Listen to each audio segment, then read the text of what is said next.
Assalamualaikum warahmatullahi wabarakatuh. Anak-anak sekarang waktunya SKI Sejarah Kebudayaan Islam. Kalau kemarin Bu Vita sudah menerangkan tentang perkembangan kebudayaan dan peradaban Islam, sekarang Bu Vita mau menerangkan perkembangan ilmu pengetahuan.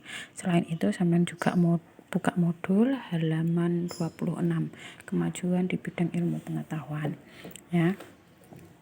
Ilmu pengetahuan pada masa pemerintah dinasti Umayyah berpusat di Basrah dan Kufah. Ini berada di negara Irak, ya. Basrah dan Kufah, yaitu munculnya seorang aktor dan penyair yaitu Khalid bin Yazid bin Muawiyah.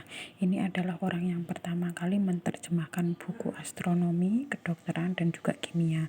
Ini buku-buku ini, astronomi, kedokteran dan kimia, ini belum berbahasa Arab, masih berbahasa Inggris, kemudian diterjemahkan ke bahasa Arab. Tujuannya adalah agar orang-orang bangsa Arab atau khususnya orang Islam itu bisa mempelajari ilmu-ilmu astronomi, kedokteran dan juga kimia. Nah, puncak kejayaan seperti halnya pada perkembangan peradaban dan kebudayaan, puncak kejayaannya itu ketika pemerintahan Umar bin Abdul Aziz. Nah, ketika perkembangan ilmu pengetahuan ini puncaknya juga pada masa pemerintahan Umar bin Abdul Aziz. Umar bin Abdul Aziz ini berhasil mendatangkan ulama dan fuqaha ke istana. Ada 3, ya, seorang ulama yaitu Hasan al-Basri, Ibnu Syihab az-Zuhri, dan Wasil bin Atta. Ini ketika masa pemerintahan Umar bin Abdul Aziz mendatangkan ulama ke istana. Jadi ini ulama dan fuqaha ini tugasnya adalah mengajarkan kepada anak keturunan Muawiyah bin Abi Sufyan. Ya, selain kepada anak cucu keturunan Muawiyah bin Abi Sufyan, juga kepada yang berkaitan dengan istana, berkaitan dengan dinasti Umayyah. Nah, ini para ulamanya ada 3, 1, 2, 3. Kemudian pada masa pemerintahan Abdul Malik bin Marwan, nah ini beliau berhasil menetapkan bahasa Arab sebagai bahasa administrasi negara. Jadi bahasa Arab itu dipatenkan,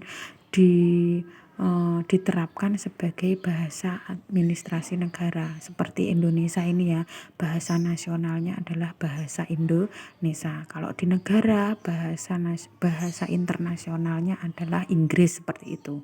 Nah, kalau di dinasti Umayyah ini menerapkan bahwasanya bahasa Arab itu sebagai bahasa negara. Kemudian ketika masa pemerintahan Abdul Malik bin Marwan ini juga muncul seorang ulama dan juga seorang ilmuwan yang namanya Sibawah. Ini yang mengarang buku Alkitab, pokok-pokok aturan bahasa. Dalam berbahasa, khususnya bahasa Arab, ini ada pada buku Alkitab yang dikarang oleh Sibawah. Kemudian selain Sibawah juga muncul sastrawan-sastrawan. Salah satunya ini yang paling terkenal, Qais bin Mulawah. Bukunya yang berjudul Laila Majnun. Ya, mesti familiar ya dengan ini, Laila Majnun. Yang mengarang adalah Qais bin Mulawah. Kemudian muncul Jamil al-Usri, Al-Kafal dan lain sebagainya sampai Jaril. Nah, kemudian selain ilmu pengetahuan, juga pada perkembangan pembangunan ini juga mengalami kenaikan, mengalami perkembangan, yaitu merombak katedral Santa John di Damaskus menjadi masjid. Katedral ini gereja, Santa John menjadi masjid. Kemudian memanfaatkan masjid tadi, gereja Hims menjadi masjid. Merenovasi Masjid Nabawi yang sudah ada, mendirikan Istana Qusyair Amroh dan Istana Al-Musata. Jadi ada 2 gereja yang dijadikan masjid. Kemudian merenovasi Masjid Nabawi yang ada di Madinah, mendirikan Istana Qusyair Amroh dan Istana Al-Musata. Ini merupakan perkembangan ilmu pengetahuan. Nah, untuk tugasnya sampean buka modul halaman 31.